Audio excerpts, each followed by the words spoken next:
Welcome to my channel. ਇਸ channel ਨੂੰ ਬਣਾਉਣ ਦਾ ਇੱਕੋ ਇੱਕ ਕਾਰਨ ਹੈ ਕਿ ਪੰਜਾਬੀ ਬੋਲੀ ਨੂੰ ਸਮਝਣ ਵਾਲੇ ਤੇ ਪਿਆਰ ਕਰਨ ਵਾਲੇ ਇਮੀਗ੍ਰੇਸ਼ਨ ਦੇ ਰਿਲੇਟਡ ਕਾਨੂੰਨਾਂ ਨੂੰ ਆਸਾਨ ਭਾਸ਼ਾ ਵਿੱਚ ਸਮਝ ਸਕਣ ਤੇ ਕਿਸੇ ਇਮੀਗ੍ਰੇਸ਼ਨ ਏਜੰਟ ਜਾਂ ਕੰਸਲਟੈਂਟ ਕੋਲ ਜਾਣ ਤੋਂ ਪਹਿਲਾਂ ਆਪਣੀ ਤਿਆਰੀ ਕਰ ਸਕਣ। ਇਸ ਵੀਡੀਓ ਵਿੱਚ ਮੈਂ ਤੁਹਾਨੂੰ ਦੱਸਾਂਗਾ ਕਿ ਘਰ ਬੈਠ ਕੇ ਤੁਸੀਂ ਕਿਵੇਂ ਸਿਟੀਜ਼ਨਸ਼ਿਪ ਲਈ ਅਪਲਾਈ ਕਰ ਸਕਦੇ ਹੋ ਬਿਨਾਂ ਕਿਸੇ ਏਜੰਟ ਦੀ ਹੈਲਪ ਤੋਂ। ਸਿਟੀਜ਼ਨਸ਼ਿਪ ਲਈ ਕਿਹੜੇ-ਕਿਹੜੇ ਡਾਕੂਮੈਂਟਸ ਚਾਹੀਦੇ ਨੇ ਤੇ ਉਹ ਡਾਕੂਮੈਂਟਸ ਕਿਵੇਂ ਫਿਲ ਤੇ ਫਾਈਲ ਕਰਨੇ ਨੇ, ਇਸ ਬਾਰੇ ਵੀ ਆਪਾਂ ਡਿਟੇਲ 'ਚ ਗੱਲ ਕਰਾਂਗੇ। 2022 ਤੋਂ ਸਿਟੀਜ਼ਨਸ਼ਿਪ ਐਪਲੀਕੇਸ਼ਨ ਵੀ ਆਨਲਾਈਨ ਅਪਲਾਈ ਕਰਨ ਦੀ ਆਪਸ਼ਨ ਸ਼ੁਰੂ ਹੋ ਚੁੱਕੀ ਹੈ ਤੇ ਮੈਂ ਤੁਹਾਨੂੰ ਸੁਜੈਸਟ ਕਰਾਂਗਾ ਕਿ ਆਨਲਾਈਨ ਹੀ ਸਿਟੀਜ਼ਨਸ਼ਿਪ ਲਈ ਅਪਲਾਈ ਕਰੋ, ਕਿਉਂਕਿ ਆਨਲਾਈਨ ਅਪਲਾਈ ਕਰਨ ਨਾਲ ਤੁਹਾਡੀ ਫਾਈਲ ਜਲਦੀ ਰਿਸੀਵ ਕੀਤੀ ਜਾਂਦੀ ਹੈ। ਇਸ ਲਈ ਸਾਰੀ ਜਾਣਕਾਰੀ ਪ੍ਰਾਪਤ ਕਰਨ ਲਈ ਧਿਆਨ ਦਿਓ ਤੇ ਵੀਡੀਓ ਨੂੰ ਐਂਡ ਤੱਕ ਜ਼ਰੂਰ ਦੇਖੋ। ਕਿਰਪਾ ਕਰਕੇ ਵੀਡੀਓ ਨੂੰ ਲਾਈਕ ਕਰੋ ਤੇ ਚੈਨਲ ਨੂੰ ਸਬਸਕ੍ਰਾਈਬ ਕਰੋ ਤੇ ਆਉਣ ਵਾਲੇ ਐਪੀਸੋਡਸ ਲਈ ਨੋਟੀਫਿਕੇਸ਼ਨ ਦੀ ਬੈਲ ਨੂੰ ਦਬਾਉਣਾ ਨਾ ਭੁੱਲੋ। Number 1, CIT 0002 application for Canadian citizenship. ਜਦੋਂ ਤੁਸੀਂ ਆਨਲਾਈਨ ਅਪਲਾਈ ਕਰਦੇ ਹੋ ਤਾਂ ਤੁਹਾਨੂੰ ਕੋਈ ਡਾਕੂਮੈਂਟ ਡਾਊਨਲੋਡ ਨਹੀਂ ਕਰਨਾ ਪੈਂਦਾ, ਬਸ ਤੁਹਾਨੂੰ ਸਟੈਪ ਬਾਈ ਸਟੈਪ ਇਹ ਸਾਰੀ ਇਨਫੋਰਮੇਸ਼ਨ ਫਿਲ ਕਰਨੀ ਹੁੰਦੀ ਹੈ। ਬੇਸਿਕਲੀ ਕੀ ਫਿਲ ਕਰਨਾ ਹੁੰਦਾ ਹੈ ਇਸ ਦੇ ਬਾਰੇ ਡਿਟੇਲ 'ਚ ਡਿਸਕਸ ਕਰਾਂਗੇ ਤਾਂ ਕਿ ਤੁਹਾਨੂੰ ਪਤਾ ਲੱਗ ਸਕੇ ਕਿ ਕਿਸ ਤਰ੍ਹਾਂ ਦੀ ਇਨਫੋਰਮੇਸ਼ਨ ਤੁਸੀਂ ਆਪਣੇ ਬਾਰੇ ਇਕੱਠੀ ਕਰਨੀ ਹੈ। ਜਦੋਂ ਤੁਸੀਂ ਪੇਪਰ ਐਪਲੀਕੇਸ਼ਨ ਫਾਈਲ ਕਰਦੇ ਹੋ ਤਾਂ ਤੁਹਾਨੂੰ ਇਹ ਡਾਕੂਮੈਂਟ ਡਾਊਨਲੋਡ ਕਰਕੇ ਭਰਨਾ ਪੈਂਦਾ ਹੈ, ਪਰ ਜੇ ਤੁਸੀਂ ਆਨਲਾਈਨ ਐਪਲੀਕੇਸ਼ਨ ਸਬਮਿਟ ਕਰਨਾ ਚਾਹੁੰਦੇ ਹੋ ਤਾਂ ਡਾਕੂਮੈਂਟ ਡਾਊਨਲੋਡ ਕਰਨ ਦੀ ਕੋਈ ਲੋੜ ਨਹੀਂ ਹੈ, ਪਰ ਇਨਫੋਰਮੇਸ਼ਨ ਸੇਮ ਹੀ ਭਰਨੀ ਪਏਗੀ। ਹੁਣ ਮੈਂ ਸਕਰੀਨ ਤੇ ਦਿਖਾਵਾਂਗਾ ਕਿ ਫਾਰਮ CIT 0002 ਨੂੰ ਕਿਵੇਂ ਫਿਲ ਕਰਨਾ ਹੈ। ਹੈਲੋ, ਇਹ ਫਾਰਮ ਹੈ CIT 0002 application for Canadian citizenship adults. So ਜਿਨ੍ਹਾਂ ਦੀ ਏਜ 18 ਈਅਰਸ ਤੋਂ ਜ਼ਿਆਦਾ ਹੈ ਉਹ ਇਹ ਫਾਰਮ ਫਿਲ ਕਰਨਗੇ, ਜਿਨ੍ਹਾਂ ਦੀ ਏਜ 18 ਤੋਂ ਘੱਟ ਹੈ ਉਹਨਾਂ ਵਾਸਤੇ ਅਲੱਗ ਫਾਰਮ ਹੈ। ਬੇਸਿਕਲੀ ਜਦੋਂ ਤੁਸੀਂ ਆਨਲਾਈਨ ਐਪਲੀਕੇਸ਼ਨ ਫਿਲ ਕਰਦੇ ਹੋ ਤਾਂ ਤੁਹਾਨੂੰ ਇਹ ਫਾਰਮ ਡਾਊਨਲੋਡ ਕਰਨ ਦੀ ਕੋਈ ਜ਼ਰੂਰਤ ਨਹੀਂ ਪੈਂਦੀ, ਪਰ ਤੁਹਾਨੂੰ ਇਹੀ ਸੇਮ ਇਨਫੋਰਮੇਸ਼ਨ ਉਸ ਫਾਰਮ ਦੇ ਵਿੱਚ ਵੀ ਉਹ ਆਨਲਾਈਨ ਵੀ ਭਰਨੀ ਪਏਗੀ। ਸੋ ਆਪਾਂ ਸਾਰੀ ਫਾਰਮ ਦੇ ਗੋ ਥਰੂ ਹੋਵਾਂਗੇ ਕਿ ਕਿਹੜੀ ਇਨਫੋਰਮੇਸ਼ਨ ਤੁਹਾਨੂੰ ਗੈਦਰ ਕਰਨ ਦੀ ਲੋੜ ਹੈ। ਸਭ ਤੋਂ ਪਹਿਲਾਂ ਤੁਸੀਂ ਦੱਸੋਗੇ ਕਿ ਕਿਸ ਲੈਂਗੁਏਜ ਵਿੱਚ ਤੁਹਾਨੂੰ ਸਰਵਿਸ ਚਾਹੀਦੀ ਹੈਗੀ ਹੈ, ਇੰਗਲਿਸ਼ ਔਰ ਫਰੈਂਚ। ਅਗਰ ਤੁਹਾਡੀ ਕੋਈ ਸਪੈਸ਼ਲ ਨੀਡਸ ਨੇ, ਫੋਰ ਐਗਜ਼ਾਮਪਲ ਤੁਹਾਨੂੰ ਇੰਟਰਪ੍ਰੇਟਰ ਚਾਹੀਦਾ, ਤੁਹਾਨੂੰ ਅਗਰ ਤੁਸੀਂ ਬੋਲ ਨਹੀਂ ਸਕਦੇ, ਕੋਈ ਸਾਈਨ ਲੈਂਗੁਏਜ ਤੁਹਾਨੂੰ ਪਤਾ ਹੈ ਤਾਂ ਤੁਸੀਂ ਇਸ ਦੇ ਵਿੱਚ ਇੰਡੀਕੇਟ ਕਰੋਗੇ ਔਰ ਦੱਸੋਗੇ ਕਿ ਤੁਹਾਨੂੰ ਉਹ ਕਿਉਂ ਚਾਹੀਦੀ। ਅਗਰ ਤੁਸੀਂ ਹੀਅਰਿੰਗ ਇੰਪੇਅਰਡ ਹੋ, ਤੁਹਾਨੂੰ ਦੇਖ ਨਹੀਂ ਸਕਦੇ, ਵੀਲ ਚੇਅਰ ਦੇ ਉੱਪਰ ਹੋ ਜਾਂ ਕੋਈ ਵੀ ਹੋਰ ਚੀਜ਼ ਹੈ, ਤੁਸੀਂ ਉਹ ਇੱਥੇ ਇੰਡੀਕੇਟ ਕਰੋਗੇ, ਜੋ ਕਿ ਬੇਸਿਕ ਇਨਫੋਰਮੇਸ਼ਨ ਹੈ। ਇਸ ਦੇ ਨਾਲ ਹੀ ਇਹ ਫਾਰਮ ਸਟਾਰਟ ਹੁੰਦਾ ਹੈ। ਹੁਣ ਸਭ ਤੋਂ ਇੰਪੋਰਟੈਂਟ ਤੁਹਾਡਾ UCI ਨੰਬਰ ਜੋ ਤੁਸੀਂ ਇੱਥੇ ਭਰਨਾ ਹੈ, ਫਿਰ ਤੁਹਾਡਾ ਫੁੱਲ ਨੇਮ, ਫੈਮਿਲੀ ਨੇਮ ਔਰ ਤੁਹਾਡਾ ਫਸਟ ਐਂਡ ਮਿਡਲ ਨੇਮ ਜੋ ਇੱਥੇ ਆਏਗਾ। ਔਰ have you change your name since becoming PR। ਅਗਰ ਕਿਸੇ ਦੀ ਮੈਰਿਜ ਜਾਂ ਕੁਛ ਵੀ ਉਸ ਤੋਂ ਪਹਿਲਾਂ ਜਾਂ ਉਹਨਾਂ ਨੇ ਬਾਅਦ ਵਿੱਚ ਆਪਣਾ ਨੇਮ ਚੇਂਜ ਕੀਤਾ ਹੈ ਤਾਂ ਤੁਸੀਂ ਇੱਥੇ ਇੰਡੀਕੇਟ ਕਰੋਗੇ ਯੈਸ ਔਰ ਨੋ ਦੇ ਵਿੱਚ, ਔਰ ਤੁਸੀਂ ਆਪਣੀ ਪੁਰਾਣਾ ਜੋ ਨਵਾਂ ਨਾਮ ਹੈ, ਲੀਗਲ ਨਾਮ ਹੈਗਾ, ਉਹ ਇੱਥੇ ਪਾਓਗੇ। ਹੁਣ ਇੱਥੇ ਤੁਸੀਂ ਆਪਣਾ ਜੈਂਡਰ ਦੱਸੋਗੇ, ਫੀਮੇਲ, ਮੇਲ, ਐਨਦਰ, ਔਰ ਤੁਹਾਡੀ ਹਾਈਟ ਇੱਥੇ ਸੈਂਟੀਮੀਟਰ ਵਿੱਚ ਵੀ ਦੇ ਸਕਦੇ ਹੋ ਜਾਂ ਫੀਟ ਔਰ ਇੰਚਸ ਦੇ ਵਿੱਚ ਵੀ ਦੇ ਸਕਦੇ ਹੋ, ਅਤੇ ਆਪਣਾ ਨੈਚੁਰਲ ਆਈ ਕਲਰ, ਇੱਥੇ ਤੁਹਾਡੀ ਡੇਟ ਆਫ ਬਰਥ, ਔਰ ਇੱਥੇ ਪਲੇਸ ਆਫ ਬਰਥ, ਸਿਟੀ ਔਰ ਟਾਊਨ ਔਰ ਕੰਟਰੀ। ਸਿਟੀ ਔਰ ਟਾਊਨ, ਇੱਥੇ ਸਟੇਟ ਦੀ ਗੱਲ ਨਹੀਂ ਹੋ ਰਹੀ ਹੈਗੀ, ਇੱਥੇ ਸਿਟੀ। ਅਗਰ ਤੁਹਾਡਾ ਬਰਥ ਪਿੰਡ ਦੇ ਵਿੱਚ ਹੋਇਆ ਤਾਂ ਤੁਸੀਂ ਪਿੰਡ ਦਾ ਨਾਮ ਇੱਥੇ ਲਿਖੋਗੇ, ਔਰ ਇੱਥੇ country. Have you ever used any other name. ਅਗਰ ਤੁਸੀਂ ਕਿਸੇ ਹੋਰ ਨਾਮ ਨਾਲ ਜਾਂਦੇ, ਤੁਹਾਡਾ ਨਿਕ ਨੇਮ ਹੈ ਜਿਹੜਾ ਤੁਸੀਂ ਕਈ ਵਾਰ ਲਿਖ ਦਿੰਦੇ ਹੋ ਹੋਰ ਜਗ੍ਹਾ ਦੇ ਉੱਪਰ, ਹੈ ਨਾ, ਤਾਂ ਤੁਸੀਂ ਉਹ ਨਾਮ ਵੀ ਇੱਥੇ ਇੰਡੀਕੇਟ ਕਰੋਗੇ ਕਿ ਤੁਸੀਂ ਵਾਈ ਵਾਜ਼ ਦਿਸ ਨੇਮ ਯੂਜ਼ਡ। ਤੁਹਾਡਾ ਜਨਮ ਤੋਂ ਇਹ ਨਾਮ ਤੁਸੀਂ ਯੂਜ਼ ਕਰ ਰਹੇ ਹੈਗੇ ਹੋ, ਮੈਰਿਜ ਤੋਂ ਬਾਅਦ, ਜਾਂ ਤੁਸੀਂ ਕਿਸੇ ਵੀ ਅਗਰ ਪੇਪਰ ਦੇ ਵਿੱਚ ਜਾਂ ਕਿਸੇ ਵੀ ਜਗ੍ਹਾ 'ਤੇ ਤੁਸੀਂ ਸਾਈਨ ਕਰਨ ਵੇਲੇ ਅਗਰ ਤੁਸੀਂ ਉਹ ਨਾਮ ਯੂਜ਼ ਕੀਤਾ ਹੋਇਆ ਹੈ ਤਾਂ ਤੁਸੀਂ ਉਹ ਨਾਮ ਇੱਥੇ ਇੰਡੀਕੇਟ ਕਰੋਗੇ, ਚਾਹੇ ਉਹ ਤੁਹਾਡਾ ਲੀਗਲ ਨਾਮ ਨਹੀਂ ਸੀ। ਅਤੇ ਇੱਥੇ ਤੁਸੀਂ ਆਪਣਾ ਮੈਰਿਟਲ ਸਟੇਟਸ ਦੱਸੋਗੇ, ਔਰ ਹੁਣ ਤੁਸੀਂ ਆਪਣਾ ਐਡਰੈਸ, ਇਹ ਸਾਰਾ ਐਡਰੈਸ, ਅਗਰ ਤੁਹਾਡਾ ਮੇਲਿੰਗ ਐਡਰੈਸ ਔਰ ਹੋਮ ਐਡਰੈਸ ਸੇਮ ਹੈ ਤਾਂ ਤੁਸੀਂ ਇੱਥੇ ਯੈਸ ਕਰੋਗੇ, ਫਿਰ ਇਹ ਇਨਫੋਰਮੇਸ਼ਨ ਤੁਹਾਨੂੰ ਦੁਬਾਰਾ ਪੜ੍ਹਨ ਦੀ ਲੋੜ ਨਹੀਂ ਹੈ। ਇੱਥੇ ਫ਼ੋਨ ਨੰਬਰ ਦੀਆਂ 2 ਆਪਸ਼ਨਸ ਨੇ, ਤੁਸੀਂ ਆਪਣਾ ਦੇ ਸਕਦੇ ਹੋ ਜਾਂ ਆਪਣੇ ਕਿਸੇ ਨਜ਼ਦੀਕੀ ਬੰਦੇ ਦਾ ਦੇ ਸਕਦੇ ਹੋ ਸੈਕੰਡ ਆਲਟਰਨੇਟਿਵ ਫ਼ੋਨ ਨੰਬਰ ਦੇ ਵਿੱਚ, ਔਰ ਇੱਥੇ ਤੁਸੀਂ ਆਪਣਾ ਸਭ ਤੋਂ ਜੋ ਤੁਸੀਂ ਡੇਲੀ ਦੇ ਵਿੱਚ ਯੂਜ਼ ਕਰਦੇ ਹੋ ਈਮੇਲ ਉਹ ਦਿਓਗੇ।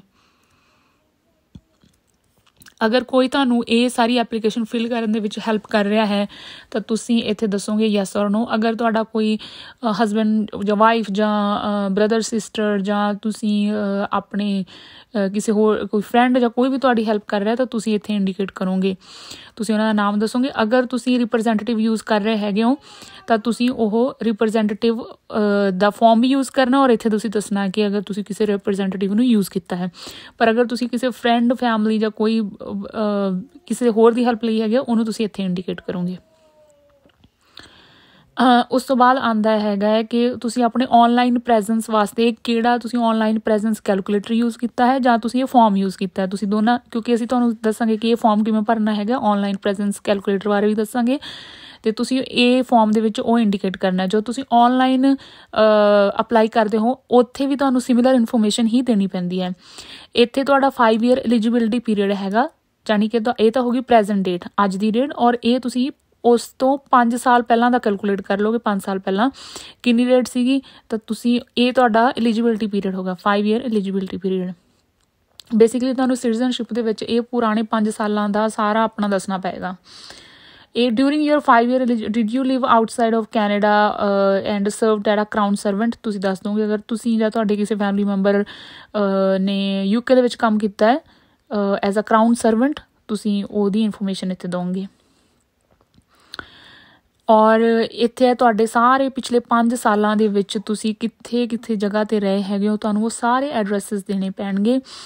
ਔਰ ਇਹ ਤੁਸੀਂ ਪ੍ਰੈਜ਼ੈਂਟ ਤੋਂ ਸਟਾਰਟ ਕਰੋਗੇ, ਅੱਜ ਦੇ ਟਾਈਮ ਤੁਸੀਂ ਜਿਸ ਜਗ੍ਹਾ 'ਤੇ ਰਹਿ ਰਹੇ ਹੈਗੇ ਹੋ, ਕਿੰਨੇ ਟਾਈਮ ਤੋਂ ਉੱਥੇ ਰਹਿ ਰਹੇ ਹੈਗੇ ਹੋ, ਉਸ ਤੋਂ ਇੰਡੀਕੇਟ ਕਰੋਗੇ। ਔਰ ਇੱਥੇ ਪਲੱਸ ਔਰ ਮਾਈਨਸ ਦਾ ਸਾਈਨ ਹੈ, ਤੁਸੀਂ ਪਲੱਸ ਦੇ ਵਿੱਚ ਹੋਰ ਐਡ ਕਰਦੇ ਜਾਓਗੇ ਕਿ ਤੁਸੀਂ ਤੁਹਾਨੂੰ ਅਗਰ ਹੋਰ ਫਾਰਮ ਚਾਹੀਦਾ ਹੈ, ਅਗਰ ਤੁਹਾਨੂੰ ਨਹੀਂ ਚਾਹੀਦਾ ਤਾਂ ਤੁਸੀਂ ਇਸ ਨੂੰ ਘਟਾਉਂਦੇ ਜਾਓਗੇ।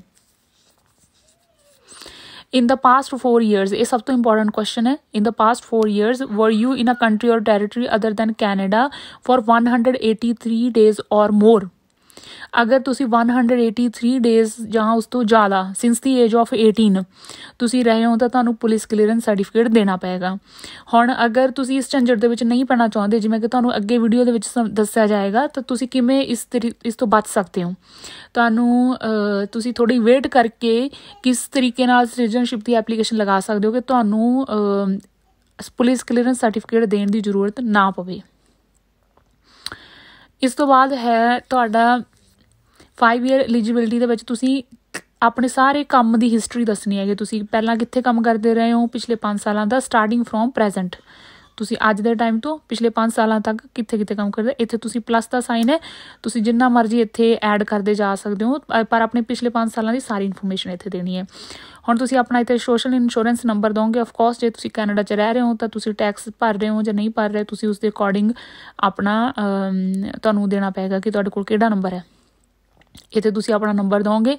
ਹੁਣ ਇਹ ਇਨਫੋਰਮੇਸ਼ਨ ਬਹੁਤ ਇੰਪੋਰਟੈਂਟ ਹੈ ਕਿਉਂਕਿ ਤੁਹਾਡਾ ਪਿਛਲੇ 5 ਸਾਲਾਂ ਦੇ ਵਿੱਚੋਂ ਐਟਲੀਸਟ 3 ਸਾਲ ਦਾ ਟੈਕਸ ਭਰਿਆ ਹੋਣਾ ਚਾਹੀਦਾ ਜਦੋਂ ਤੁਸੀਂ ਆਪਣੀ ਸਿਟੀਜ਼ਨਸ਼ਿਪ ਦੇ ਲਈ ਅਪਲਾਈ ਕਰਦੇ ਹੋ। ਅਤੇ ਇੱਥੇ ਤੁਸੀਂ ਸਾਰੇ ਇੰਡੀਕੇਟ ਕਰੋਗੇ ਪਿਛਲੇ 5 ਸਾਲ ਕਿ ਉਹਨਾਂ ਦੇ ਵਿੱਚੋਂ ਤੁਸੀਂ ਰਿਕੁਆਇਰਡ ਟੂ ਫਾਈਲ ਸੀਗੇ ਅਤੇ ਤੁਸੀਂ ਫਿਲ ਕੀਤਾ ਹੈ ਜਾਂ ਨਹੀਂ। ਫੋਰ ਐਗਜ਼ਾਮਪਲ ਜਿਹੜੇ ਸਭ ਤੋਂ ਪੁਰਾਣੇ ਆ 2 ਸਾਲ ਜੋ ਤੁਸੀਂ ਅਗਰ ਕੈਨੇਡਾ ਦੇ ਵਿੱਚ ਨਹੀਂ ਸੀ, ਤੁਸੀਂ ਕਿਸੇ ਹੋਰ ਜਗ੍ਹਾ 'ਤੇ you are required to file, no you are not required to file taxes in Canada. ਅਤੇ ਆਫਕੋਰਸ ਇੱਥੇ ਵੀ ਤੁਹਾਡਾ ਆਨਸਰ ਨੋ ਆਏਗਾ, ਪਰ ਇਹ ਸਾਰੇ ਜੋ 3 ਸਾਲ ਨੇ ਐਟਲੀਸਟ ਤੁਸੀਂ ਟੈਕਸ ਭਰਿਆ ਹੋਣਾ ਚਾਹੀਦਾ, ਫਿਰ ਹੀ ਤੁਸੀਂ ਐਲੀਜੀਬਲ ਹੋ ਸਕਦੇ ਹੋ। ਇੱਥੇ ਤੁਸੀਂ ਆਥੋਰਾਈਜ਼ ਕਰਦੇ ਆ IRCC ਨੂੰ to examine my tax information. Basically ਇਹ IRCC ਸਿੱਧਾ ਟੈਕਸ CRA ਨਾਲ ਕੰਟੈਕਟ ਕਰੇਗਾ ਔਰ ਦੇਖੇਗਾ ਕਿ ਤੁਸੀਂ ਜੋ ਸਾਰੀ ਇਨਫੋਰਮੇਸ਼ਨ ਦਿੱਤੀ ਉਹ ਸੱਚ ਹੈ ਜਾਂ ਨਹੀਂ, ਔਰ ਇਹ ਤੁਹਾਨੂੰ ਯੈਸ ਕਰਨਾ ਹੀ ਪਏਗਾ ਕਿਉਂਕਿ ਅਦਰਵਾਈਜ਼ ਤੁਹਾਡੀ ਐਪਲੀਕੇਸ਼ਨ ਐਕਸੈਪਟ ਨਹੀਂ ਹੋਏਗੀ। Do you currently or have you ever held immigration or citizenship status in a country territory? Of course ਆਪਾਂ ਸਾਰੇ ਸਿਟੀਜ਼ਨਸ਼ਿਪ ਲਈ ਇਸ ਲਈ ਅਪਲਾਈ ਕਰ ਰਹੇ ਹਾਂ ਕਿਉਂਕਿ ਪਹਿਲਾਂ ਆਪਾਂ ਕਿਸੇ ਹੋਰ ਜਗ੍ਹਾ ਤੋਂ ਆਏ ਹਾਂ, ਤਾਂ ਇਹਦਾ ਆਨਸਰ ਮੋਸਟਲੀ ਯੈਸ ਹੀ ਹੋਏਗਾ। ਔਰ ਇੱਥੇ ਤੁਸੀਂ ਇੰਡੀਕੇਟ ਕਰੋਗੇ ਕਿ ਤੁਸੀਂ ਕਦੋਂ ਤੋਂ ਕਿਸ ਦੇਸ਼ ਦੇ ਵਿੱਚ ਸੀਗੇ। ਬੇਸਿਕਲੀ ਇਹ ਜੋ ਅਗਰ ਤੁਸੀਂ ਬਾਇਆ ਬਰਥ ਤੁਸੀਂ ਇੰਡੀਆ ਦੇ ਵਿੱਚ ਸੀਗੇ, ਬਾਇਆ ਬਰਥ ਤੁਸੀਂ ਇੰਡੀਆ ਵਿੱਚ ਬੋਰਨ ਹੈਗੇ, ਤਾਂ ਤੁਸੀਂ ਆਪਦੀ ਬਰਥ ਡੇਟ ਇੱਥੇ ਇੰਡੀਕੇਟ ਕਰੋਗੇ। ਐਂਡ ਡੇਟ ਨਹੀਂ ਹੋਏਗੀ ਕਿਉਂਕਿ ਅਜੇ ਵੀ ਤੁਸੀਂ ਕਦੋਂ ਤੱਕ ਵੀ ਉੱਥੋਂ ਦੇ ਸਿਟੀਜ਼ਨ ਹੋ, ਪਰ ਜਦੋਂ ਤੱਕ ਤੁਸੀਂ ਕੈਨੇਡੀਅਨ ਸਿਟੀਜ਼ਨ ਨਹੀਂ ਬਣ ਸਕਦੇ ਉਦੋਂ ਤੱਕ ਤੁਹਾਨੂੰ, ਕਿਉਂਕਿ ਉਹ ਤੁਹਾਨੂੰ ਡੇਟ ਨਹੀਂ ਪਤਾ, ਤਾਂ ਇੱਥੇ ਤੁਸੀਂ ਕੁਛ ਵੀ ਇੰਡੀਕੇਟ ਨਹੀਂ ਕਰੋਗੇ। ਇੱਥੇ ਤੁਸੀਂ ਆਪਦੀ ਬਰਥ ਡੇਟ ਇੰਡੀਕੇਟ ਕਰੋਗੇ, ਤੁਸੀਂ ਬਾਇਆ ਬਰਥ ਸੀਗੇ। Have you held travel document, of course आप ट्रैवल डॉक्यूमेंट ਤੇ ਹੀ ਕੈਨੇਡਾ ਆਏ ਆ ਤਾਂ ਤੁਸੀਂ ਇੱਥੇ ਯੈਸ ਕਰੋਗੇ। ਔਰ ਹੁਣ ਤੱਕ ਤੁਹਾਡੇ ਜਿੰਨੇ ਵੀ ਪਾਸਪੋਰਟ ਰਹੇ ਨੇ ਤੁਸੀਂ ਉਹਦੀ ਸਾਰੀ ਇਨਫੋਰਮੇਸ਼ਨ ਦਿਓਗੇ। ਇੱਥੇ ਤੁਸੀਂ ਪਲੱਸ ਤੋਂ ਹੋਰ ਐਡ ਕਰਦੇ ਜਾ ਰਹੇ ਹੋ। ਜਦੋਂ ਤੁਸੀਂ ਆਨਲਾਈਨ ਐਪਲੀਕੇਸ਼ਨ ਅਪਲਾਈ ਕਰਦੇ ਹੋ ਉਹਦੇ ਵਿੱਚ ਵੀ ਤੁਹਾਨੂੰ ਐਗਜ਼ੈਕਟ ਸੇਮ ਇਨਫੋਰਮੇਸ਼ਨ ਦੇਣੀ ਪੈਂਦੀ ਹੈ। ਹੁਣ ਤੁਸੀਂ ਆਪਣਾ ਲੈਂਗੁਏਜ ਦਾ ਐਵੀਡੈਂਸ ਦਿਓਗੇ। ਅਗਰ ਤੁਹਾਡੀ ਏਜ 18 to 54 ਦੇ ਵਿੱਚ ਹੈ ਤਾਂ ਤੁਹਾਨੂੰ ਇੰਗਲਿਸ਼ ਜਾਂ ਫਰੈਂਚ ਵਿੱਚੋਂ ਕਿਸੇ ਦੇ ਵਿੱਚ ਵੀ ਪ੍ਰੂਵ ਕਰਨਾ ਹੋਏਗਾ ਆਪਣੀ ਲੈਂਗੁਏਜ ਸਕਿੱਲਸ ਨੂੰ ਕਿ ਤੁਸੀਂ ਅੰਡਰਸਟੈਂਡ ਕਰ ਸਕਦੇ ਹੋ। ਤੁਸੀਂ ਇੱਥੇ ਦੱਸੋਗੇ ਕਿ ਤੁਸੀਂ ਹਾਂ ਜਾਂ ਨਾ। ਅਗਰ ਹਾਂ ਹੈ ਤਾਂ ਤੁਸੀਂ ਕੀ ਪ੍ਰੂਫ ਦੇ ਰਹੇ ਹੈਗੇ ਹੋ, ਕਿਹੜਾ ਪ੍ਰੂਫ ਤੁਸੀਂ ਸਬਮਿਟ ਕਰ ਰਹੇ ਹੈਗੇ ਹੋ। ਫੋਰ ਐਗਜ਼ਾਮਪਲ ਜਿਵੇਂ ਕਿ ਤੁਹਾਨੂੰ ਵੀਡੀਓ ਵਿੱਚ ਅੱਗੇ ਦੱਸਿਆ ਜਾਏਗਾ ਤੁਸੀਂ ਕਿਹੜੇ ਕਿਹੜੇ ਪ੍ਰੂਫ ਲਗਾ ਸਕਦੇ ਹੈਗੇ ਹੋ। ਤੁਸੀਂ ਆਇਲਸ ਦਾ ਐਗਜ਼ਾਮ ਲਗਾ ਸਕਦੇ ਹੋ। ਤੁਸੀਂ ਆਇਲਸ ਦਾ ਐਗਜ਼ਾਮ ਕਿੰਨਾ ਪੁਰਾਣਾ ਹੋ ਸਕਦਾ ਇਹਦੇ ਬਾਰੇ ਤੁਹਾਨੂੰ ਸਾਰੀ ਇਨਫੋਰਮੇਸ਼ਨ ਮਿਲੇਗੀ। ਅਗਰ ਤੁਸੀਂ CLB ਲਗਾ ਰਹੇ ਹੈਗੇ ਹੋ ਤਾਂ ਤੁਸੀਂ ਕੈਨੇਡੀਅਨ ਲੈਂਗੁਏਜ ਬੈਂਚਮਾਰਕ ਤਾਂ ਉਹਦਾ ਲੈਵਲ 4 ਜਾਂ 4 ਤੋਂ ਜ਼ਿਆਦਾ ਹੋਣਾ ਚਾਹੀਦਾ ਹੈ। ਤੁਸੀਂ ਉਹ ਇੱਥੇ ਇੰਡੀਕੇਟ ਕਰੋਗੇ। Are you unable to provide any proof due to some disability, ਜਾਂ ਤੁਹਾਡੀ ਹੀਅਰਿੰਗ ਇੰਪੇਅਰਡ ਹੋ, ਕੋਗਨੀਟਿਵ ਸਾਈਕੋਲੋਜੀਕਲ ਔਰ ਸਾਈਕੈਟ੍ਰਿਕ ਪ੍ਰੋਬਲਮ ਹੈ ਤਾਂ ਤੁਸੀਂ ਇਹ ਇੰਡੀਕੇਟ ਕਰੋਗੇ ਔਰ ਤੁਹਾਨੂੰ ਇਸ ਦਾ ਪ੍ਰੂਫ ਵੀ ਦੇਣਾ ਪਏਗਾ। ਤੁਹਾਨੂੰ ਡਾਕਟਰ ਤੋਂ ਨੋਟ ਲੈਣਾ ਪਏਗਾ। ਹੁਣ ਨੈਕਸਟ ਹੈ ਬਹੁਤ ਇੰਪੋਰਟੈਂਟ ਸੈਕਸ਼ਨ ਪ੍ਰੋਹਿਬਿਸ਼ਨਸ। ਇਹਦੇ ਵਿੱਚ ਤੁਸੀਂ ਆਪਣਾ ਸਾਰਾ ਸੱਚ ਦੱਸਣਾ ਹੈਗਾ ਕਿ ਤੁਸੀਂ ਹੁਣ ਤੱਕ ਅਗਰ ਤੁਹਾਡੇ ਤੋਂ ਤੁਹਾਨੂੰ ਕੋਈ ਰਿਮੂਵਲ ਆਰਡਰ ਮਿਲਿਆ ਹੈ, ਅਗਰ ਤੁਸੀਂ ਕਿਸੇ ਟਰਾਇਲ 'ਤੇ ਹੈਗੇ ਹੋ, ਤੁਹਾਡੀ ਕੋਈ ਇਨਵੈਸਟੀਗੇਸ਼ਨ ਹੋ ਰਹੀ ਹੈਗੀ ਆ, ਪਿਛਲੇ 5 ਸਾਲਾਂ ਦੇ ਵਿੱਚ ਤੁਹਾਨੂੰ ਕਿਸੇ ਚੀਜ਼ ਲਈ ਪ੍ਰੋਹਿਬਿਟ ਕੀਤਾ ਗਿਆ ਹੈਗਾ ਤਾਂ ਤੁਸੀਂ ਉਹ ਸਾਰਾ ਇੱਥੇ ਯੈਸ ਔਰ ਨੋ ਦੇ ਵਿੱਚ ਇੰਡੀਕੇਟ ਕਰੋਗੇ। ਔਰ ਅਗਰ ਤੁਸੀਂ ਕਿਸੇ ਵੀ ਕੁਐਸਚਨ ਦਾ ਆਨਸਰ ਯੈਸ ਦਿੱਤਾ ਹੈ ਤਾਂ ਤੁਸੀਂ ਉਸ ਦੇ ਵਿੱਚ ਐਕਸਪਲੇਨ ਕਰੋਗੇ ਕਿਉਂਕਿ ਤੁਹਾਡਾ ਇੰਟਰਵਿਊ ਹੋ ਸਕਦਾ ਉਸ ਕੇਸ ਦੇ ਵਿੱਚ। ਹੁਣ ਸਿਟੀਜ਼ਨਸ਼ਿਪ ਸਰਟੀਫਿਕੇਟ ਟਾਈਪ, ਹੁਣ ਉਹ ਆਨਲਾਈਨ ਔਰ ਪੇਪਰ ਸ਼ੁਰੂ ਤੋਂ ਮਿਲ ਰਿਹਾ ਸੀ ਪਰ ਹੁਣ ਇਲੈਕਟ੍ਰੋਨਿਕ ਆਪਸ਼ਨ ਚੂਜ਼ ਕਰਨ ਦੀ ਵੀ ਆਪਸ਼ਨ ਹੈ ਕਿ ਤੁਸੀਂ ਇਲੈਕਟ੍ਰੋਨਿਕ ਵੀ ਆਪਣਾ ਸਿਟੀਜ਼ਨਸ਼ਿਪ ਸਰਟੀਫਿਕੇਟ ਲੈ ਸਕਦੇ ਹੋ। ਤਾਂ ਬੇਸਿਕਲੀ ਇਹ ਜੋ ਇਲੈਕਟ੍ਰੋਨਿਕਲ ਹੈ ਤਾਂ ਇਹ ਤੁਹਾਨੂੰ ਥੋੜ੍ਹਾ ਜਲਦੀ ਮਿਲ ਜਾਏਗਾ। ਇਹ ਹੈ ਕੰਗ੍ਰੈਚੁਲੇਟਰੀ ਲੈਟਰ। ਅਗਰ ਤੁਹਾਨੂੰ ਆਪਣੇ MP ਤੋਂ ਕੰਗ੍ਰੈਚੁਲੇਟਰੀ ਲੈਟਰ ਚਾਹੀਦਾ ਹੈ ਤੁਸੀਂ ਉਹਨਾਂ ਦੇ ਨਾਲ ਜਾ ਕੇ ਫੋਟੋ ਵੀ ਕਰਵਾ ਸਕਦੇ ਹੋ ਤਾਂ ਅਫਕੋਰਸ ਤੁਹਾਨੂੰ ਇੱਥੇ ਯੈਸ ਕਰਨਾ ਚਾਹੀਦਾ ਅਗਰ ਤੁਸੀਂ ਇਹ ਚੀਜ਼ ਚਾਹੁੰਦੇ ਹੋ। ਔਰ ਇਲੈਕਸ਼ਨਸ ਕੈਨੇਡਾ ਵਾਸਤੇ ਰਿਕੁਐਸਟ ਆਫ ਆਥਰਾਈਜੇਸ਼ਨ, ਅਗਰ ਤੁਸੀਂ ਚਾਹੁੰਦੇ ਹੋ ਕਿ ਤੁਸੀਂ ਸਿਟੀਜ਼ਨ ਬਣਦੇ ਹੋ ਅਤੇ ਤੁਹਾਡੀ ਇਨਫੋਰਮੇਸ਼ਨ ਇਲੈਕਸ਼ਨਸ ਕੈਨੇਡਾ ਨੂੰ ਦੇ ਦਿੱਤੀ ਜਾਵੇ ਕਿ ਤੁਸੀਂ ਵੋਟ ਪਾ ਸਕਦੇ ਹੋ ਤਾਂ ਤੁਸੀਂ ਇੱਥੇ ਇੰਡੀਕੇਟ ਕਰ ਸਕਦੇ ਹੋ ਯੈਸ ਔਰ ਨੋ। ਇਹ ਕਿਊਬੈਕ, ਅਗਰ ਤੁਸੀਂ ਕਿਊਬੈਕ ਦੇ ਵਿੱਚ ਰਹਿਣ ਵਾਲੇ ਹੋ ਤਾਂ ਉਸ ਦੇ ਵਿੱਚ ਉਹਦੀ ਇਨਫੋਰਮੇਸ਼ਨ ਹੈ। ਹੁਣ ਤੁਸੀਂ ਆਪਣੇ ਸਾਈਨ ਕਰਨੇ ਆ, ਤੁਸੀਂ ਆਪਣੇ ਇੱਥੇ ਸਿਗਨੇਚਰ ਇਲੈਕਟ੍ਰੋਨਿਕਲ ਸਾਈਨ ਤਾਂ ਤੁਹਾਨੂੰ ਪਤਾ ਹੀ ਹੈ ਕਿਵੇਂ ਹੁੰਦੇ ਨੇ। ਤੁਸੀਂ ਸਿਰਫ ਆਪਣਾ ਨਾਮ ਪਾਉਂਦੇ ਹੋ ਔਰ ਇੱਥੇ ਕਿਸ ਸ਼ਹਿਰ ਦੇ ਵਿੱਚ ਔਰ ਕਰੰਟ ਡੇਟ ਜਿਸ ਡੇਟ ਨੂੰ ਤੁਸੀਂ ਸਾਈਨ ਕਰ ਰਹੇ ਹੈਗੇ ਹੋ ਔਰ ਫਿਰ ਤੁਸੀਂ ਸੇਵ ਕਰਦੇ ਹੋ ਔਰ ਵੈਲੀਡੇਟ ਕਰਦੇ ਹੈਗੇ ਹੋ ਆਪਣਾ ਫਾਰਮ। ਜੇ ਤੁਸੀਂ ਆਪਣੀ ਪੇਪਰ ਐਪਲੀਕੇਸ਼ਨ ਭਰ ਰਹੇ ਹੋ ਤਾਂ ਤੁਸੀਂ ਇੱਥੇ ਵੈਲੀਡੇਟ ਕਰੋਗੇ। ਅਗਰ ਤੁਸੀਂ ਇਲੈਕਟ੍ਰੋਨਿਕਲੀ ਆਪਣੀ ਫਾਈਲ ਸਬਮਿਟ ਕਰ ਰਹੇ ਹੈਗੇ ਤਾਂ ਤੁਹਾਨੂੰ ਇਹ ਆਪਸ਼ਨ ਨਹੀਂ ਮਿਲੇਗੀ, ਤੁਹਾਨੂੰ ਸਿੱਧਾ ਹੀ ਤੁਹਾਡਾ ਜੋ ਸਾਰਾ ਫਾਰਮ ਹੈ ਉਹ ਸੇਵ ਹੋ ਜਾਏਗਾ। ਅਗਰ ਤੁਸੀਂ ਪੇਪਰ ਭੇਜ ਰਹੇ ਹੈਗੇ ਤਾਂ ਤੁਸੀਂ ਇਸ ਨੂੰ ਵੈਲੀਡੇਟ ਕਰੋਗੇ ਔਰ ਫਿਰ ਤੁਸੀਂ ਇਸ ਨੂੰ ਪ੍ਰਿੰਟ ਕਰੋਗੇ। ਨੰਬਰ 2 ਫਾਰਮ CIT 0407 ਡਿਸਕ੍ਰਿਪਸ਼ਨ ਵਿੱਚ ਲਿੰਕ ਦਿੱਤਾ ਹੈ ਜਿਸ ਤੇ ਜਾ ਕੇ ਤੁਸੀਂ ਆਪਣੀ ਫਿਜ਼ੀਕਲ ਪ੍ਰੈਜ਼ੈਂਸ ਕੈਲਕੂਲੇਟ ਕਰੋਗੇ। ਹੁਣ ਮੈਂ ਸਕਰੀਨ ਤੇ ਦਿਖਾਵਾਂਗਾ ਕਿ ਫਾਰਮ CIT 0407 ਨੂੰ ਕਿਵੇਂ ਫਿਲ ਕਰਨਾ ਹੈ ਤੇ ਡਾਊਨਲੋਡ ਕਰਨਾ ਹੈ। ਇਹ ਫਾਰਮ ਹੈ CIT 0407 ਫਿਜ਼ੀਕਲ ਪ੍ਰੈਜ਼ੈਂਸ ਨੂੰ ਕੈਲਕੂਲੇਟ ਕਰਨ ਵਾਸਤੇ। ਇਹਦੇ ਵਿੱਚ ਤੁਸੀਂ ਪਿਛਲੇ 5 ਸਾਲਾਂ ਦੇ ਵਿੱਚ ਬੇਸਿਕਲੀ ਤੁਹਾਡੀ ਜੋ ਐਲੀਜੀਬਿਲਿਟੀ ਪੀਰੀਅਡ ਹੈ 5 ਸਾਲ ਨੇ, 5 ਸਾਲਾਂ ਦੇ ਵਿੱਚ ਤੁਸੀਂ 1095 ਡੇਜ਼ ਤੁਸੀਂ ਕੈਨੇਡਾ ਦੇ ਵਿੱਚ ਰਹੇ ਹੋ। ਔਰ ਇਹ ਜੋ ਕੈਲਕੂਲੇਟਰ ਹੈ ਇਸ 'ਤੇ ਤੁਸੀਂ ਕੈਲਕੂਲੇਟ ਕਰੋਗੇ ਕਿ ਇਹ ਤੁਸੀਂ ਐਲੀਜੀਬਲ ਹੋ ਜਾਂ ਨਹੀਂ ਹੋ। ਔਰ ਮੈਂ ਤੁਹਾਨੂੰ ਇੱਥੇ ਦੱਸ ਦਾਂ ਕਿ ਅਗਰ ਇਹ 5 ਸਾਲਾਂ ਦੇ ਵਿੱਚ ਤੁਸੀਂ ਕਦੇ ਵੀ ਵਿਜ਼ਿਟਰ ਸੀ ਜਾਂ ਸਟੂਡੈਂਟ ਸੀ ਜਾਂ ਵਰਕਰ ਸੀ ਜਾਂ ਟੈਂਪਰੇਰੀ ਰੈਜ਼ੀਡੈਂਟ ਪਰਮਿਟ ਹੋਲਡਰ ਸੀ ਔਰ ਜਾਂ ਫਿਰ ਰੈਫਿਊਜੀ ਜਾਂ ਤੁਹਾਡਾ ਕੋਈ ਵੀ ਹੋਰ ਸਟੇਟਸ, ਉਹ ਵੀ ਤੁਹਾਡੇ ਜੋ ਕਾਊਂਟ ਕਰਦੇ ਹਾਂ ਆਪਾਂ ਡੇਜ਼ ਉਹਦੇ ਵਿੱਚ ਹੈਲਪ ਕਰੇਗਾ। ਪਰ ਤੁਸੀਂ ਅਗਰ ਤੁਹਾਡਾ ਇਹ ਸਟੇਟਸ ਸੀ ਤਾਂ ਤੁਸੀਂ ਮੈਕਸੀਮਮ 365 ਡੇਜ਼ ਹੀ ਕਲੇਮ ਕਰ ਸਕਦੇ ਹੋ, 365 ਡੇਜ਼ ਹੀ। ਔਰ ਪਰ ਜਦੋਂ ਤੁਸੀਂ ਐਜ਼ ਅ ਟੈਂਪਰੇਰੀ ਰਹਿੰਦੇ ਹੋ ਕੈਨੇਡਾ ਦੇ ਵਿੱਚ ਤਾਂ ਤੁਹਾਡਾ ਜੋ ਇੱਕ ਦਿਨ ਹੈ ਉਸਨੂੰ ਅੱਧਾ ਦਿਨ ਹੀ ਮੰਨਿਆ ਜਾਂਦਾ ਹੈ। ਪਰ ਜਿਵੇਂ 5 ਸਾਲਾਂ ਦੇ ਵਿੱਚ ਅਗਰ ਤੁਸੀਂ 2 ਸਾਲ ਪਹਿਲੇ 2 ਸਾਲ ਤੁਸੀਂ ਸਟੂਡੈਂਟ ਸੀ ਜਾਣੀ ਕਿ ਤੁਹਾਡੇ ਕੋਲ ਸਟੂਡੈਂਟ ਵੀਜ਼ਾ ਸੀ ਤਾਂ ਅਗਰ ਉਹ 2 ਸਾਲ ਨੇ ਜੋ ਉਹਨਾਂ ਦਾ ਦੋਨਾਂ ਦਾ ਮਿਲਾ ਕੇ 365 ਡੇਜ਼ ਹੀ ਤੁਹਾਨੂੰ ਮਿਲੇਗਾ। ਅਗਰ ਤੁਸੀਂ 1 ਸਾਲ ਸੀ ਤਾਂ ਤੁਸੀਂ 365 ਦਾ ਡਿਵਾਈਡ ਕਰ ਲਓ ਬਾਈ 2 ਤੁਹਾਨੂੰ ਓਨੇ ਦਿਨ ਕਲੇਮ ਕਰਨ ਵਾਸਤੇ। ਜਿਵੇਂ ਅਗਰ ਤੁਸੀਂ PR ਹੋਣ ਤੋਂ ਬਾਅਦ ਸਿਟੀਜ਼ਨਸ਼ਿਪ ਲਈ ਅਪਲਾਈ ਕਰਦੇ ਹੋ ਤਾਂ ਤੁਹਾਨੂੰ 3 ਸਾਲ ਵੇਟ ਕਰਨੀ ਪੈਂਦੀ ਹੈ। ਪਰ ਅਗਰ ਤੁਸੀਂ ਉਸ ਤੋਂ ਪਹਿਲਾਂ ਸਟੂਡੈਂਟ ਸੀ ਤਾਂ ਤੁਹਾਨੂੰ ਸਿਰਫ 2 ਸਾਲ ਵੇਟ ਕਰਨੀ ਪੈਗੀ, ਕਿਉਂਕਿ ਤੁਸੀਂ ਐਜ਼ ਅ ਸਟੂਡੈਂਟ ਚਾਹੇ ਤੁਸੀਂ 3 ਸਾਲ ਸਟੂਡੈਂਟ ਸੀ ਪਰ ਤੁਸੀਂ ਮੈਕਸੀਮਮ 365 ਡੇਜ਼ ਹੀ ਕਲੇਮ ਕਰ ਸਕਦੇ ਹੋ। ਸੋ ਇਸ ਕਰਕੇ ਤੁਸੀਂ ਅਗਰ ਸਟੂਡੈਂਟ ਸੀ ਫਿਰ ਤੁਸੀਂ ਸਿਟੀਜ਼ਨਸ਼ਿਪ, ਫਿਰ ਤੁਹਾਡਾ PR ਹੋ ਗਿਆ ਤਾਂ ਤੁਸੀਂ PR ਹੋਣ ਦੇ 2 ਸਾਲ ਦੇ ਬਾਅਦ ਸਿਟੀਜ਼ਨਸ਼ਿਪ ਲਈ ਅਪਲਾਈ ਕਰ ਸਕਦੇ ਹੋ। ਪਰ ਅਗਰ ਤੁਸੀਂ ਸਿੱਧਾ PR ਬਣੇ ਹੈਗੇ ਹੋ ਤਾਂ ਫਿਰ ਤੁਹਾਨੂੰ 3 ਸਾਲ ਵੇਟ ਕਰਨੀ ਪੈਂਦੀ ਹੈ। ਆਈ ਹੋਪ ਤੁਹਾਨੂੰ ਸਮਝ ਆ ਗਿਆ ਹੋਵੇਗਾ। ਜਦੋਂ ਤੁਸੀਂ ਇਹ ਫਾਰਮ ਭਰਦੇ, ਫਾਰਮ ਭਰਨਾ ਥੋੜ੍ਹਾ ਡਿਫੀਕਲਟ ਹੈ। ਹੁਣ ਤਾਂ ਜੋ ਔਨਲਾਈਨ ਫਿਜ਼ੀਕਲ ਪ੍ਰੈਜ਼ੈਂਸ ਜੋ ਹੈ ਕੈਲਕੂਲੇਟਰ ਉਹੀ ਜ਼ਿਆਦਾ ਯੂਜ਼ ਕੀਤਾ ਜਾਂਦਾ, ਕਿਉਂਕਿ ਬਹੁਤ ਹੀ ਜ਼ਿਆਦਾ ਈਜ਼ੀ ਹੈ ਯੂਜ਼ ਕਰਨਾ। ਔਰ ਜੋ ਤੁਸੀਂ ਔਨਲਾਈਨ ਐਪਲੀਕੇਸ਼ਨ ਲਗਾਉਂਦੇ ਹੈਗੇ ਹੋ ਤਾਂ ਉਸ ਦੇ ਵਿੱਚ ਹੀ ਤੁਹਾਡੀ ਸਾਰੀ ਕੈਲਕੂਲੇਸ਼ਨ ਹੋ ਜਾਂਦੀ ਹੈ। ਸੋ ਇਹ ਬਹੁਤ ਹੀ ਪੁਰਾਣਾ ਤਰੀਕਾ ਹੈ, ਪਰ ਫਿਰ ਵੀ ਮੈਂ ਤੁਹਾਨੂੰ ਦੱਸ ਦਿੰਦੀ ਹਾਂ ਕਿ ਇਹ ਤਰੀਕਾ ਕੀ ਹੈਗਾ। ਫਿਰ ਤੁਹਾਨੂੰ ਜੋ ਔਨਲਾਈਨ ਪ੍ਰੈਜ਼ੈਂਸ ਕੈਲਕੂਲੇਟਰ ਹੈ ਉਹ ਵੀ ਸਮਝਾ ਦਾਂਗੀ, ਜੋ ਕਿ ਬਹੁਤ ਹੀ ਈਜ਼ਲੀ ਹੈ ਕੈਲਕੂਲੇਟ ਕਰਨਾ। ਹੁਣ ਜੋ ਇੱਥੇ ਫਸਟ ਬਾਕਸ A ਹੈ, ਇਸ ਦੇ ਵਿੱਚ ਤੁਸੀਂ ਕਿਸ ਤਰੀਕ ਨੂੰ ਤੁਸੀਂ ਸਾਈਨ ਕਰ ਰਹੇ ਹੋ ਐਪਲੀਕੇਸ਼ਨ, ਤੁਸੀਂ ਉਹ ਡੇਟ ਪਾਓਗੇ। ਜਿਵੇਂ ਤੁਸੀਂ ਅੱਜ ਸਾਈਨ ਕਰ ਰਹੇ ਹੋ ਤਾਂ ਤੁਸੀਂ ਅੱਜ ਦੀ ਡੇਟ ਪਾਓਗੇ ਇਸ ਦੇ ਵਿੱਚ। ਫਿਰ ਜੋ 5 ਸਾਲ ਪਹਿਲਾਂ ਇਮੀਡੀਏਟਲੀ ਜੋ ਤੁਹਾਡਾ ਐਲੀਜੀਬਿਲਿਟੀ ਪੀਰੀਅਡ ਹੈ, ਜਿਵੇਂ ਫੋਰ ਐਗਜ਼ਾਮਪਲ ਇਹਨਾਂ ਨੇ ਇੱਥੇ ਦਿੱਤਾ ਹੋਇਆ ਹੈ ਕਿ ਤੁਸੀਂ ਅੱਜ ਸਾਈਨ ਕਰ ਰਹੇ ਹੋ ਔਰ ਉਸ ਦਿਨ ਡੇਟ ਸੀਗੀ April 1, 2018, ਤਾਂ ਉਸਦਾ 5 ਸਾਲ ਤੁਸੀਂ ਮਾਈਨਸ ਕਰੋਗੇ ਤਾਂ ਕੀ ਹੋ ਜਾਏਗਾ April 1, 2013, ਤਾਂ ਤੁਸੀਂ ਇੱਥੇ 5 ਸਾਲ ਪਹਿਲਾਂ ਦੀ ਉਹ ਡੇਟ ਪਾਓਗੇ।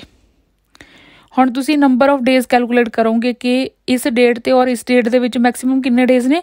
1826 ਡੇਜ਼ ਹੀ ਹੋਣਗੇ, ਕਿਉਂਕਿ 1827 ਡੇਜ਼ ਤੋਂ ਜ਼ਿਆਦਾ ਨਹੀਂ ਹੋ ਸਕਦੇ। ਉਹ ਤੁਸੀਂ ਇੱਥੇ ਪਾਓਗੇ ਨੰਬਰ। ਹੁਣ ਤੁਹਾਡਾ ਨੈਕਸਟ ਆ ਗਿਆ ਕਿ ਜੋ B ਤੋਂ A ਤੱਕ ਇਹ ਤੁਹਾਡਾ ਐਲੀਜੀਬਿਲਿਟੀ ਪੀਰੀਅਡ ਹੋ ਗਿਆ, ਮਤਲਬ 2013 ਤੋਂ 2018 ਤੱਕ ਦਾ ਇਹ ਐਲੀਜੀਬਿਲਿਟੀ ਪੀਰੀਅਡ ਹੋ ਗਿਆ, ਇਸ ਜੋ ਉਹਨਾਂ ਨੇ ਉੱਪਰ ਐਗਜ਼ਾਮਪਲ ਦਿੱਤੀ ਸੀ ਉਸ ਦੇ ਅਕੋਰਡਿੰਗ।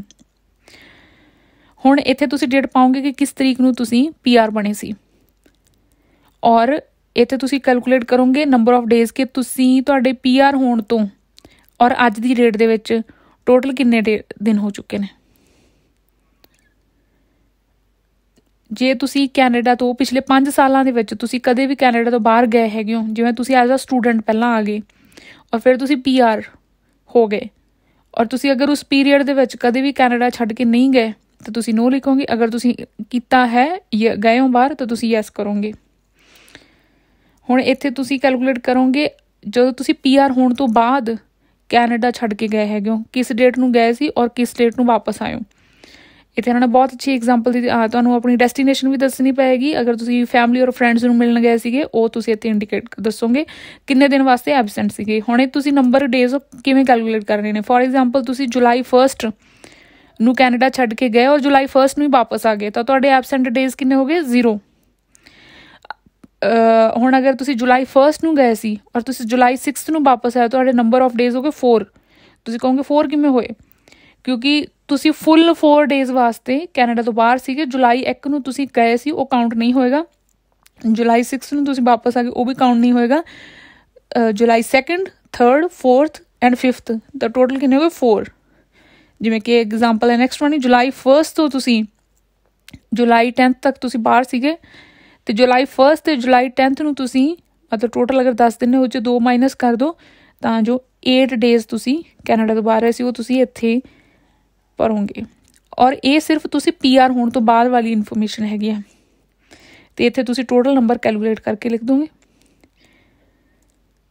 ਹੁਣ ਇਹ ਹੈ ਐਂਟਰ ਦਾ total number of days you were absent from Canada, ਅਤੇ calculate box E minus box F equals ਕਿ ਤੁਸੀਂ ਟੋਟਲ ਕਿੰਨੇ ਦਿਨ ਕੈਨੇਡਾ ਵਿੱਚ ਸੀਗੇ, ਉਹਦੇ ਵਿੱਚੋਂ ਕਿੰਨੇ ਦਿਨ ਤੁਸੀਂ ਐਬਸੈਂਟ ਰਹੇ ਹੋ, ਤੁਸੀਂ ਉਹ ਇੱਥੇ ਦੱਸੋਗੇ। ਉਹ ਤੁਹਾਡੀ ਫਿਜ਼ੀਕਲ ਪ੍ਰੈਜ਼ੈਂਸ ਸੀਗੀ, ਉਹ ਤੁਹਾਡੇ ਹੋਣਗੇ। ਅਗਰ ਉਹ ਦਿਨ ਤੁਹਾਡੇ 1095 ਤੋਂ ਜ਼ਿਆਦਾ ਨੇ ਤਾਂ ਤੁਸੀਂ ਐਲੀਜੀਬਲ ਹੋ ਸਿਟੀਜ਼ਨਸ਼ਿਪ ਨੂੰ ਅਪਲਾਈ ਕਰਨ ਵਾਸਤੇ। ਅਗਰ ਉਹ ਘੱਟ ਨੇ ਤਾਂ ਤੁਹਾਨੂੰ ਥੋੜ੍ਹੇ ਟਾਈਮ ਹੋਰ ਵੇਟ ਕਰਨੀ ਪਏਗੀ। ਜਦੋਂ 1095 ਡੇਜ਼ ਹੋ ਜਾਣਗੇ ਫਿਰ ਤੁਸੀਂ ਅਪਲਾਈ ਕਰ ਸਕਦੇ ਹੋ। ਜੋ ਤੁਹਾਡਾ ਐਲੀਜੀਬਿਲਿਟੀ ਪੀਰੀਅਡ ਹੈ box B to box A, ਮਤਲਬ ਜੋ 5 ਸਾਲ ਦਾ ਪੀਰੀਅਡ ਸੀ, ਉਹਦੇ ਵਿੱਚ ਅਗਰ ਤੁਸੀਂ ਟੈਂਪਰੇਰੀ ਰੈਜ਼ੀਡੈਂਟ ਸੀ, ਤੁਸੀਂ ਸਟੂਡੈਂਟ ਸੀ, ਜਾਂ ਤੁਸੀਂ ਕਿਸੇ ਹੋਰ ਵੀਜ਼ਾ ਦੇ ਉੱਪਰ ਸੀ ਜੋ ਟੈਂਪਰੇਰੀ ਸੀ, ਉਹਦੇ ਵਿੱਚ ਤੁਸੀਂ ਜਿਵੇਂ ਤੁਹਾਨੂੰ ਦੱਸਿਆ ਸੀ ਕਿ ਤੁਸੀਂ ਮੈਕਸੀਮਮ 365 ਡੇਜ਼ ਕੈਲਕੂਲੇਟ ਕਰ ਸਕਦੇ ਹੋ, ਪਰ ਤੁਹਾਡਾ ਜੋ ਇੱਕ ਦਿਨ ਹੈ ਉਸਨੂੰ ਅੱਧਾ ਹੀ ਕਾਊਂਟ ਕੀਤਾ ਜਾਏਗਾ।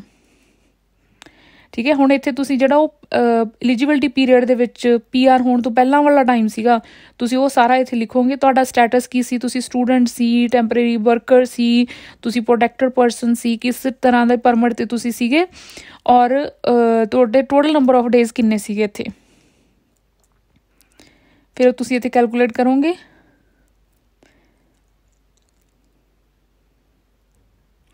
हुण जो ये वाला है, this chart is only for absence before you became a permanent resident, जिहड़ा तुसीं उपर इंडीकेट कीता सीगा कि जो तुसीं टैंपरेरी रेजिडेंट सी, हुण तुसीं इत्थे लिखोगे कि जो टैंपरेरी रेजिडेंट दे टाइम ते तुसीं किन्ना टाइम कैनेडा तो बाहर गए सी, वो नंबर ऑफ डेज तुसीं कैलकुलेट करोगे। हुण ये है जो बॉक्स H, तुसीं टैंपरेरी रेजिडेंट जिन्ना टाइम तुसीं सीगे ਉਹ किन्ने दिन सी ते किन्ने दिन तुसीं एबसेंट रहे हैगे हो, वो तुसीं माइनस करके इत्थे लिखोगे। फिर जो J है, किन्ने दिन तुसीं रहे हैगे हो as a temporary, divide by 2, क्योंकि तुसीं मैक्सीमम तुहानूं दिन तुहाडा अद्धा ही काउंट हुंदा है, वो तुसीं डिवाइड करोगे, वो तुसीं इत्थे लिखोगे कि तुहानूं किन्ना क्रेडिट मिलदा। Calculate box G plus box K। Box G सीगा कि तुहाडे किन्ने तुसीं PR होण तो बाद तुसीं तुहाडे किन्ने दिन होए ने, प्लस एज अ टैंपरेरी, जिहदे विच टैंपरेरी विच तुसीं -3 तुसीं मैक्सीमम तुसीं 365 डेज ही कैलकुलेट कर सकदे हो, ते उन्हां नूं तुसीं ऐड करोगे, और ये तुहाडी होएगी total physical presence in Canada. अगर इत्थे वार्निंग है कि अगर तुहाडी एप्लीकेशन दे विच मिसलीडिंग इन्फॉर्मेशन या फ्रॉड इन्फॉर्मेशन है, तो तुहानूं क्रिमिनल ऑफेंस जो सिटीजनशिप दे एक्ट दे अंदर आउंदा है, उस दे नाल तुहाडी एप्लीकेशन नूं रिफ्यूज़ कर दित्ता जाएगा। सो कदे भी अपनी एप्लीकेशन दे विच कोई गलती, कोई मिसरिप्रजेंटेशन ना करो, ਉਹਦੇ बहुत ज़्यादा बुरे कॉन्सिक्वेंसिस ने। अगर तुहानूं नहीं पता तो तुसीं किसी भी जगह तो जाके इस बारे क्वेश्चनस कर सकते हो। अगर तुसीं आपदे किसी क्वेश्चन बारे तुसीं श्योर नहीं हैगे, तुसीं सानूं भी इन्फॉर्मेशन भेज सकते हो कि असीं तुहाडी पूरी हेल्प करन दी कोशिश करांगे। ते इत्थे तुहाडे सिग्नेचर होणगे ते डेट होएगी। हुण मैं तुहानूं दिखावांगी कि तुसीं जो ऑनलाइन है उसनूं तुसीं किवें भर सकदे। जो ऑनलाइन फिजिकल प्रेजेंस कैलकुलेटर है, ये बहुत ही ज़्यादा ईजी है। बेसिकली तुसीं की करोगे, ये तुहानूं लिंक इत्थे असीं प्रोवाइड कर दांगे, उस ते क्लिक करके तुसीं कैलकुलेट कर सकदे हो कि तुसीं किन्ने दिन कैनेडा दे विच सी। इत्थे तुसीं करोगे स्टार्ट कैलकुलेशन। हुण enter the date you will sign the application, इत्थे तुसीं अपनी डेट वो मैंशन कर दोगे। फॉर एग्जाम्पल तुसीं अज कर रहे हैगे हो। Enter the date you became a permanent resident of Canada. For example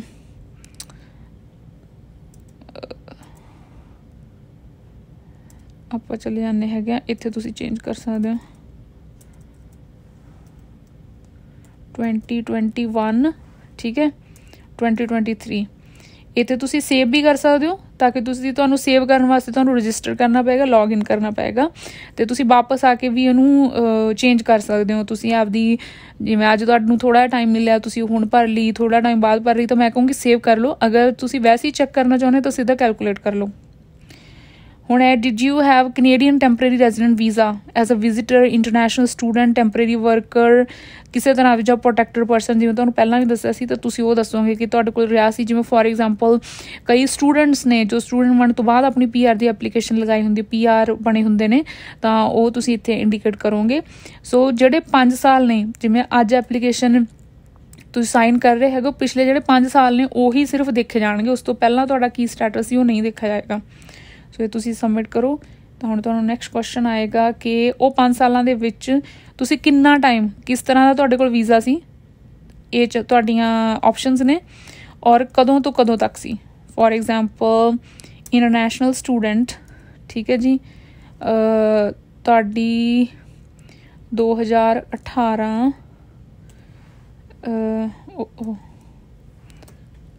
2018, ठीक है, क्योंकि ये मेरा एलिजिबिलिटी पीरियड आ गया 2018 टू 2021, ठीक है। इस दे विच क्योंकि आप पहला 2 साल लगाए ने ना, कि जो तुहाडा PR होया है 2 साल लगाए ने, तो ये 3 साल की ऑप्शन आ गई कि PR होण तो 3 साल पहला तुहाडा की स्टेटस सी। 2020 18 03 26 टू 2021 0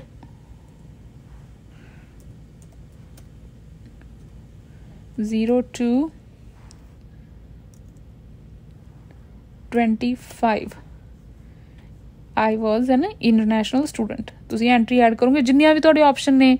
अगर तुहाडा स्टेटस कुछ होर सी, तुसी टैंपरेरी बन गए, तां जिवें कि तुहानूं दस्सिया सी कि ਉਹ 3 साल ਦੇ ਵਿੱਚ टोटल किन्ने दिन ਹੁੰਦੇ ਨੇ 1068, पर ਉਹਨਾਂ ਨੂੰ ਹਾਫ ਹੀ ਕਾਊਂਟ ਹੁੰਦਾ ਹੈ 534। पर ਤੁਹਾਨੂੰ ਇਹ ਵੀ ਪਤਾ ਹੈ ਕਿ ਤੁਹਾਨੂੰ ਮੈਕਸਿਮਮ 365 ਡੇਜ਼ ਦਾ ਹੀ ਕ੍ਰੈਡਿਟ ਮਿਲੇਗਾ, ਚਾਹੇ ਤੁਸੀਂ 534 ਡੇਜ਼ ਪਹਿਲਾਂ ਕੈਨੇਡਾ ਦੇ ਵਿੱਚ ਰਹਿ ਚੁੱਕੇ ਹੋ। ਸੋ ਹੁਣ ਤੁਸੀਂ ਅੱਗੇ ਜਾਓਗੇ ਨੈਕਸਟ ਸਟੈਪ ਤੇ। Did you spend time serving a sentence और एन ऑफेंस इन कैनेडा? तुसीं इत्थे दसोगे यस और नो। अगर तुहाडा आंसर यस है तो तुहानूं रीड द फॉलोइंग एक्सैप्शनस। तुहानूं एक्सैप्शनस कि पार्डन हो चुक्या है जां तुहाडा की केस सीगा, तुहानूं उस दे अकॉर्डिंग अपनी एक्सैप्शन दे अकॉर्डिंग तुहानूं इत्थे यस जां नो दे विच करना पेगा। Okay continue. हाँ जी, हुण आ गया कि did you leave Canada between 2018 to 2023 ਦੇ ਵਿੱਚ ਤੁਸੀਂ ਅਗਰ ਕੈਨੇਡਾ ਦੇ ਵਿੱਚ ਕੈਨੇਡਾ ਤੋਂ ਬਾਹਰ ਗਏ ਹੈਗੇ ਹੋ, ਠੀਕ ਹੈ। For example I say no. ਅਗਰ ਤੁਹਾਡਾ ਯਸ ਤਾਂ ਹੁਣ ਤੁਸੀਂ ਆਪਣੇ ਸਾਰੇ ਡੇਜ਼ ਦੱਸੋਗੇ ਤੁਸੀਂ ਕਦੋਂ ਤੋਂ ਕਦੋਂ ਤੱਕ ਤੁਸੀਂ ਕੰਟਰੀ ਤੋਂ ਬਾਹਰ ਗਏ ਸੀ। ਫੋਰ ਐਗਜ਼ਾਮਪਲ ਕਿਸ ਕੰਟਰੀ ਵਿੱਚ ਗਏ ਸੀ ਤੁਸੀਂ? ਇੰਡੀਆ। ਕਿਸ ਤਰੀਕ ਨੂੰ ਗਏ ਸੀ ਤੁਸੀਂ? 22 ਦੀ ਹੈ 2022 ਤੇ ਇਹ ਵੀ ਹੋਗਾ 2022, ਠੀਕ ਹੈ। ਮੋਡੀਫਾਈ ਔਰ ਹੁਣ ਤੁਹਾਨੂੰ ਦੇਖਿਆ ਕਿ ਤੁਸੀਂ ਟੋਟਲ ਜਿਵੇਂ ਤੁਸੀਂ ਦੇਖਿਆ 20th ਨਹੀਂ ਕਾਊਂਟ ਹੁੰਦਾ, 26 ਨਹੀਂ ਕਾਊਂਟ ਹੁੰਦਾ। ਇਹਨਾਂ ਦੇ ਵਿਚਕਾਰ ਜਿੰਨੇ ਪੂਰੇ ਦਿਨ ਨੇ ਸਿਰਫ ਉਹੀ ਕਾਊਂਟ ਹੁੰਦੇ ਨੇ। तो किन्ने दिन हो गए? 5 डेज, ठीक है। तो डेस्टिनेशन जे तुसी दोबारा तो होर तुसी किन्ना टाइम एबसेंस रहे हैगे हो तुसी वो सारा इत्थे लिखते जाओगे और फिर तुसी कैलकुलेट ते अगे दबते जाओगे। ओके हुण इत्थे दो साइड्स ने। एक है physical presence as a permanent resident, ठीक है। Physical presence as a temporary resident और प्रोटेक्टेड। जिवें कि तुहानूं दस्सिया सी जो टैंपरेरी रेजिडेंट की साइड है उत्थे मैं 3 साल कैनेडा दे विच रही 1068 डेज जो मैं इंडीकेट किया सी, पर मैनूं मैक्सीमम 365 डेज का ही क्रेडिट मिलेगा। पर PR होने तो बाद मैं 2 साल PR की डेट सी 2021 लिखी सी मैं, तो मैं 2 साल कैनेडा विच रही तो मैनूं टोटल मिलने 753 डेज।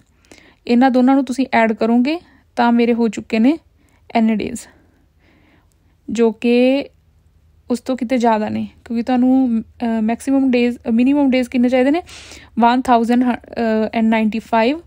सो मैं सिटीजनशिप लिए अपलाई कर सकती हाँ, चाहे मैनू PR बने PR होए 2 साल ही होए ने, क्योंकि मैं PR होने तो पहला भी कैनेडा विच रहिंदी रही सी, उस दे करके मैनू 365 डेज का क्रेडिट मिल गया। और ये आ देखो 534 डेज और सिर्फ 5 डेज एबसेंस रहो, तो तुसी अपनी एबसेंस भी सारी अच्छी तरह भरनी है। हुण इत्थे ऑप्शन आएगी प्रिंट दिस पेज। जो तुसी इस पेज नूं प्रिंट करदे हो तो तुहाडे कोले PDF फॉर्म दे विच सेव हो जाता है, जो कि तुहानूं चाहीदा होएगा जो तुसी अपनी एप्लीकेशन लगांदे हैगे हो एज अ पेपर फाइल कर दो अपनी एप्लीकेशन। अगर तुसी एप्लीकेशन ऑनलाइन भर रहे हो तो तुहानूं ये फॉर्म की कोई ज़रूरत नहीं है। तुसी सिर्फ अपना जो ऑनलाइन प्रेजेंस तुहानूं उस दे ऑनलाइन दे विच दित्ती होएगी, सिर्फ तुहानूं वही भरन की जरूरत है। पर अगर वैसे तुसी एज अ फन इसनूं कैलकुलेट करना चाहुंदे हो कि तुसी एलिजिबल हो जां नहीं हो, तो ये टूल बहुत ही ज़्यादा वधिया है। तुहानूं एग्जैक्टली दस दिंदा कि तुहाडे किन्ने दिन हो चुके ने, ते तुसी फिर देख सकते हो कि तुसी किन्ने टाइम बाद अपनी सिटीजनशिप लई एलिजिबल हो। नंबर 3, इस तो बाद तुसी पिछले 5 सालों विच जिन्ने भी पासपोर्ट तुहाडे कोल रहे ने, चाहे वो एक्सपायर हो चुके हैं, उन्होंने जो फर्स्ट ते लास्ट पेज ने जिन्हां ते तुहाडे बारे पूरी जानकारी दित्ती हुंदी है, उन्होंने स्कैन करके एक PDF फाइल बना लो। जे तुहाडे कोल स्कैनर है तो सारे पेजेस नूं अच्छी तरह स्कैन करो। जे स्कैनर नहीं है तो किसी भी पब्लिक लाइब्रेरी विच चले जाओ, उत्थे फ्री विच स्कैन कर सकते हो। नंबर 4, इस तो इलावा तुहानूं 2 पर्सनल IDs देनियां पैणगियां, जिन्हां विच एक तुहाडा पासपोर्ट हो जाएगा ते दूसरा ड्राइवर्स लाइसेंस या PR कार्ड या health insurance card. Number 5, next document ਤੁਹਾਨੂੰ ਤਾਂ ਹੀ ਚਾਹੀਦਾ ਹੈ ਜੇ ਤੁਹਾਡੀ ਏਜ 18 ਤੋਂ 54 ਸਾਲ ਦੇ ਵਿੱਚ ਹੈ। ਇਸ ਡਾਕੂਮੈਂਟ ਵਿੱਚ ਤੁਸੀਂ ਆਪਣੀ ਲੈਂਗੁਏਜ ਐਬਿਲਿਟੀ ਦਾ ਪ੍ਰੂਫ ਦੇਣਾ ਹੁੰਦਾ ਹੈ। ਇਸ ਵਿੱਚ ਕਾਫੀ ਆਪਸ਼ਨਸ ਨੇ ਤੇ ਤੁਹਾਡੇ ਕੋਲ ਜੋ ਵੀ ਅਵੇਲੇਬਲ ਹੈ ਉਹ ਦੇ ਸਕਦੇ ਹੋ। ਸਭ ਤੋਂ ਪਹਿਲੀ ਆਪਸ਼ਨ ਹੈ ਆਇਲਟਸ ਦਾ ਰਿਜ਼ਲਟ। ਜਿਵੇਂ ਕਿ ਤੁਹਾਨੂੰ ਪਤਾ ਹੈ ਆਇਲਟਸ ਦਾ ਰਿਜ਼ਲਟ 2 ਸਾਲ ਵਿੱਚ ਐਕਸਪਾਇਰ ਹੋ ਜਾਂਦਾ। ਜੇ ਤੁਹਾਡੇ ਕੋਲ ਐਕਸਪਾਇਰਡ ਟੈਸਟ ਰਿਜ਼ਲਟ ਹੈ ਤਾਂ ਉਹ ਵੀ ਸਿਟੀਜ਼ਨਸ਼ਿਪ ਲਈ ਵੈਲਿਡ ਰਹੇਗਾ। ਤੁਹਾਡੇ ਸਪੀਕਿੰਗ ਵਿੱਚੋਂ 4 ਜਾਂ 4 ਤੋਂ ਜ਼ਿਆਦਾ ਬੈਂਡ ਹੋਣ ਤੇ ਲਿਸਨਿੰਗ ਵਿੱਚੋਂ 4.5 ਜਾਂ ਉਸ ਤੋਂ ਜ਼ਿਆਦਾ ਬੈਂਡਸ ਹੋਣੇ ਚਾਹੀਦੇ ਨੇ। ਰਾਈਟਿੰਗ ਐਂਡ ਰੀਡਿੰਗ ਮੋਡਿਊਲ ਦੀ ਕੋਈ ਮਿਨੀਮਮ ਰਿਕੁਆਇਰਮੈਂਟ ਨਹੀਂ ਹੈ।